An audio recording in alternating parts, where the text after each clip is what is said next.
Numbers chapter 10. The Lord said to Moses, "Make 2 trumpets of hammered silver, and use them for calling the community together and for having the camp set out. When both are sounded, the whole community is to assemble before you at the entrance to the tent of meeting.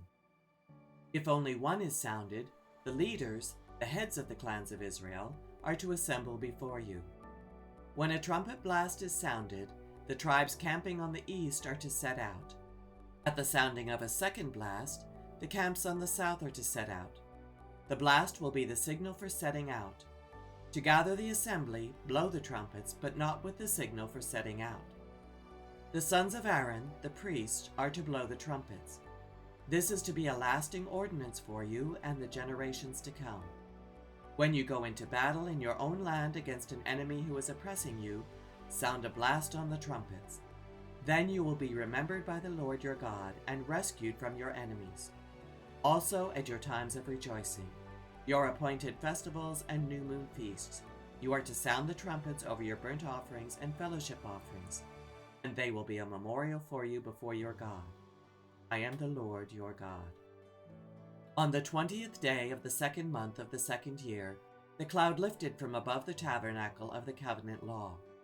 Then the Israelites set out from the desert of Sinai and traveled from place to place until the cloud came to rest in the desert of Paran. They set out this first time at the Lord's command through Moses. The divisions of the camp of Judah went first, under their standard. Nahshon, son of Amminadab, was in command. Nathanael, son of Zuar, was over the division of the tribe of Issachar, and Eliab, son of Helon, was over the division of the tribe of Zebulun. Then the tabernacle was taken down, and the Gershonites and Merarites who carried it set out. The divisions of the camp of Reuben went next, under their standard. Elizur, son of Shedeur, was in command. Son of Jurashadi was over the division of the tribe of Simeon. And Eliasaph, son of Duel, was over the division of the tribe of Gad. Then the Kohathites set out, carrying the holy things. The tabernacle was to be set up before they arrived. The divisions of the camp of Ephraim went next, under their standard. Elishama, son of Ammihud, was in command. Azur was over the division of the tribe of Manasseh. And Abidan, son of Gideoni, was over the division of the tribe of Benjamin. Finally, as the rear guard for all the units, the divisions of the camp of Dan set out under their standard. Ahiezer, son of Amishadi, was in command. Pagiel, son of Ochran, was over the division of the tribe of Asher. And Ahira, son of Enan, was over the division of the tribe of Naphtali.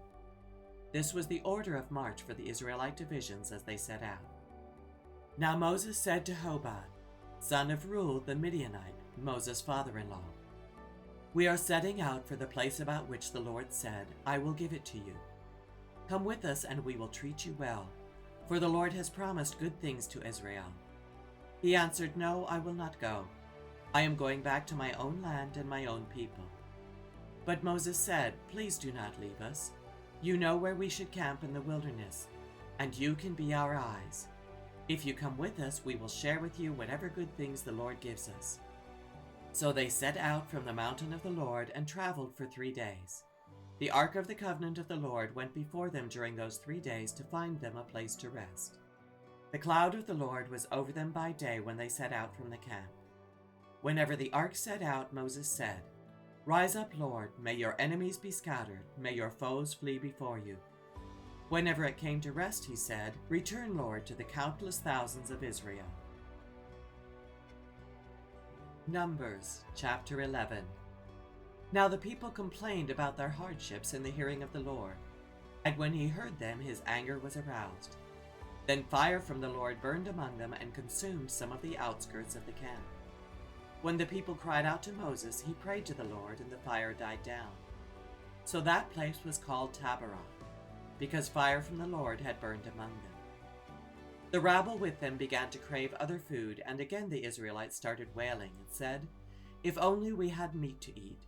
We remember the fish we ate in Egypt at no cost, also the cucumbers, melons, leeks, onions, and garlic.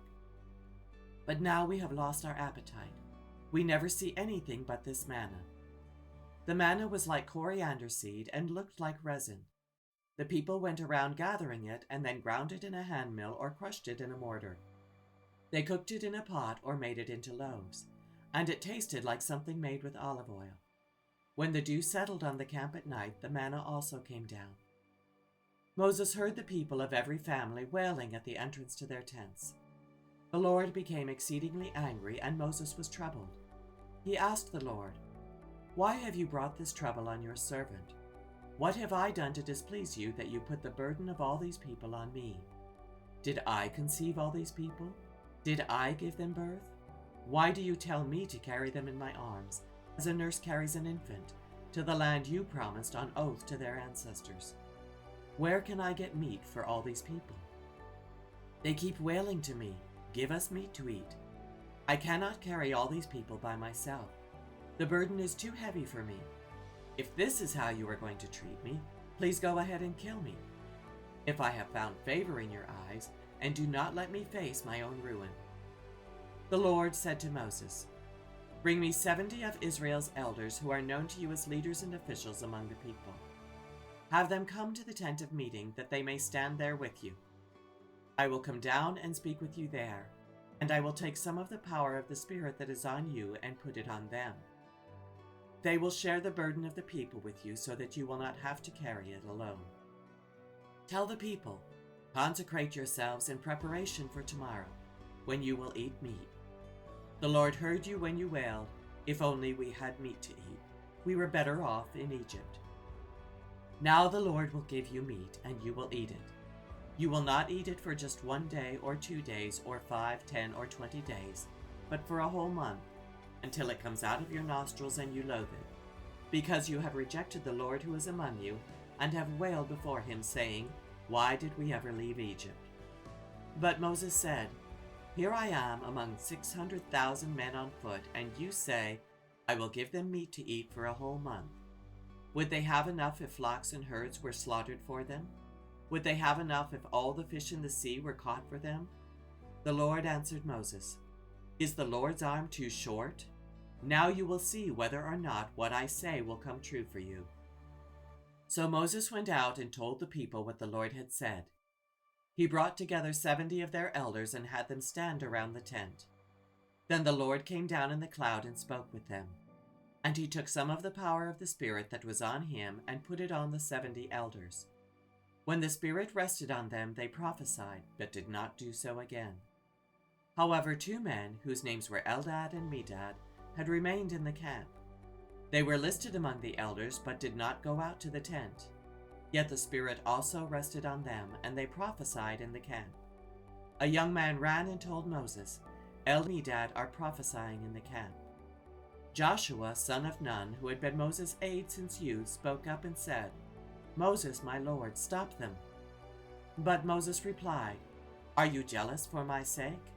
I wish that all the Lord's people were prophets, and that the Lord would put his Spirit on them.' Then Moses and the elders of Israel returned to the camp. Now a wind went out from the Lord and drove quail in from the sea. It scattered them up to 2 cubits deep all around the camp, as far as a day's walk in any direction. All that day and night and all the next day the people went out and gathered quail. No one gathered less than 10 homers. Then they spread them out all around the camp. But while the meat was still between their teeth and before it could be consumed, the anger of the Lord burned against the people, and he struck them with a severe plague. Therefore the place was named Kibroth Hattaavah, because there they buried the people who had craved other food. From Kibroth Hattaavah the people traveled to Hazeroth and stayed there. Numbers chapter 12. Miriam and Aaron began to talk against Moses because of his Cushite wife, for he had married a Cushite. "Has the Lord spoken only through Moses?" they asked. "Hasn't he also spoken through us?" And the Lord heard this. Now Moses was a very humble man, more humble than anyone else on the face of the earth. At once the Lord said to Moses, Aaron, and Miriam, "Come out to the tent of meeting, all 3 of you." So the 3 of them went out. Then the Lord came down in a pillar of cloud. He stood at the entrance to the tent and summoned Aaron and Miriam. When the 2 of them stepped forward, he said, "Listen to my words. When there is a prophet among you, I, the Lord, reveal myself to them in visions. I speak to them in dreams. But this is not true of my servant Moses. He is faithful in all my house. With him I speak face to face, clearly and not in riddles. He sees the form of the Lord. Why then were you not afraid to speak against my servant Moses? The anger of the Lord burned against them, and he left them. When the cloud lifted from above the tent, Miriam's skin was leprous. It became as white as snow. Aaron turned toward her and saw that she had a defiling skin disease. And he said to Moses, Please, my Lord, I ask you not to hold against us the sin we have so foolishly committed. Do not let her be like a stillborn infant coming from its mother's womb with its flesh half eaten away. So Moses cried out to the Lord, Please, God, heal her. The Lord replied to Moses, If her father had spit in her face, would she not have been in disgrace for 7 days? Confine her outside the camp for 7 days. After that she can be brought back. So Miriam was confined outside the camp for 7 days, and the people did not move on till she was brought back. After that the people left Hazeroth and encamped in the desert of Paran.